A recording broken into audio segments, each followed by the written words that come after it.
സതീശൻ സർക്കാരിന്റെ SDPI പ്രീണന രാഷ്ട്രീയത്തിന് തിരിച്ചടി. രാഷ്ട്രീയ നിരീക്ഷകൻ TG മോഹൻദാസിന് വഞ്ചിയൂർ CJM കോടതി ജാമ്യം അനുവദിച്ചു. നോട്ടീസ് പോലും നൽകാതെയാണ് TG മോഹൻദാസിനെ കസ്റ്റഡിയിലെടുത്തതെന്ന് അഭിഭാഷകൻ ശേഖർ G തമ്പി പറഞ്ഞു.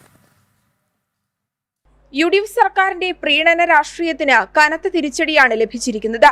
തിരുവനന്തപുരം വഞ്ചിയൂർ CJM കോടതിയാണ് TG മോഹൻദാസിന് ജാമ്യം അനുവദിച്ചത്. വാദികളോടെയാണ് ജാമ്യം അനുവദിച്ചിരിക്കുന്നത്. പ്രോസിക്യൂഷൻ നിരത്തിയായ പൊള്ളയായ വാഗ്ദാനങ്ങൾക്ക് കോടതിയിൽ നിന്ന് തിരിച്ചടിയുണ്ടായി. TG മോഹൻദാസിനെ കസ്റ്റഡിയിൽ വേണമെന്ന ആവശ്യം കോടതി തള്ളിക്കളയുകയും ചെയ്തു. അറസ്റ്റ് ചെയ്യുന്നതിന് മുന്നോടിയായി പാലിക്കപ്പെടേണ്ട നടപടിക്രമങ്ങളിൽ ആഭ്യന്തര വകുപ്പിനും സൈബർ പോലീസിനും ഗുരുതരമായ വീഴ്ചയുണ്ടായെന്ന് ബോധ്യപ്പെട്ട സാഹചര്യത്തിൽ കൂടിയാണ് ജാമ്യം അനുവദിച്ചിരിക്കുന്നത്.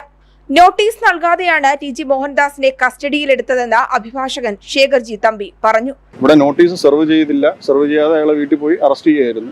അറസ്റ്റ് ചെയ്തുകൊണ്ട് വരികയായിരുന്നു. അതും 79 പോലുള്ള ഒഫൻസുകൾ ഇട്ടിട്ടും പരാതിക്കാരനായിട്ടുള്ളതൊരു ആണാണ്. സ്ത്രീകളെ അധിക്ഷേപിച്ചു എന്നാണ് കേസ്. ഒരു സ്ത്രീ പോലും പരാതിയായിട്ട് വന്നിട്ടില്ല. റിമാൻഡ് റിപ്പോർട്ടിലും മറ്റൊരു രേഖയിലും ഒരിടത്തും വേറെ പരാതികളുണ്ട് എന്നുള്ള കാര്യം പറയുന്നില്ല. അത് വാക്കാൽ പറഞ്ഞാൽ പോലും ഒരു രേഖകളിലും മറ്റു പരാതികളെ കുറിച്ച് പറയുന്നില്ല. അബ്ദുൾ ഹാഷിം എന്ന് പറഞ്ഞൊരു വ്യക്തിയുടെ പരാതിയിൽ മാത്രം എടുത്തിട്ടുള്ള FIR ആയിരുന്നു. അതേസമയം പോലീസ് നടപടിയിൽ പരാതിയില്ലെന്നും ഉദ്യോഗസ്ഥർ തന്നെ ഉപദ്രവിച്ചില്ലെന്നും TG മോഹൻദാസ് കോടതിയിൽ വ്യക്തമാക്കി.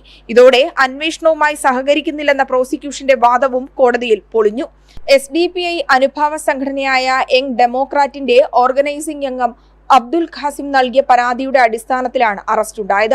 കഴിഞ്ഞ ദിവസം വൈകിട്ടാണ് മട്ടാഞ്ചേരിയിലെ വീട്ടിൽ നിന്ന് ഡൽഹിയിലെ പാറ്റ സമരത്തിൽ പരാമർശം നടത്തിയതിൽ സൈബർ പോലീസ് TG മോഹൻദാസിനെ പിടികൂടിയത്. പോലീസ് നടപടിയിൽ വ്യാപക പ്രതിഷേധം ഉയരുകയും ചെയ്തു.